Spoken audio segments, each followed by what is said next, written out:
আচ্ছা শোনো, আমার পরিবার থেকে তোমাকে যদি কেউ জিজ্ঞেস করে তুমি চা বানাতে পারো, তুমি কি বলবে? আমি বলবো আমি সব চা বানাতে পারি, দুধ চা, লাল চা। না না না না না না না। তা বললে তোমাকে বারবার দিনে 15-20 বার করে চা বানাবে। তুমি ডাইরেক্ট এক কথা বলে দেবে আমি পারবো না, আমি চা বানাতে জানি না বা পারি না। ওই একটা জিনিস ঘটে গেছে। কি হয়েছে?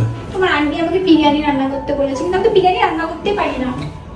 কোনো ব্যাপার নেই, থামো, আমি অনলাইন থেকে বিরিয়ানি অর্ডার করে দিচ্ছি, 2 প্লেট করে দিচ্ছি, তুমি 1 প্লেট খাবে, ওরা অন্যকে 1 প্লেট দিয়ে দেবে, ঠিক ঠিক আছে? আছে।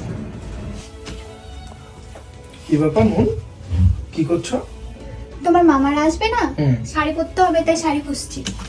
না না না না, শাড়ি ফাড়ি পরার দরকার নাই, অত স্পেশালি কোনো ব্যবহার করার দরকার নেই। তুমি যেমন তেমনই থাকো, সেটাতেই ভালো লাগে, অত কিছু করার দরকার নেই, ঠিক আছে?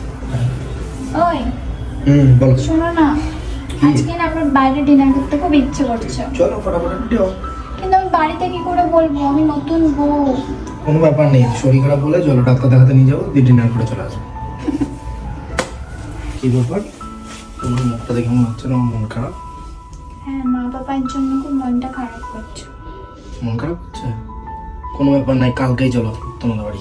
কিন্তু কিন্তু কি?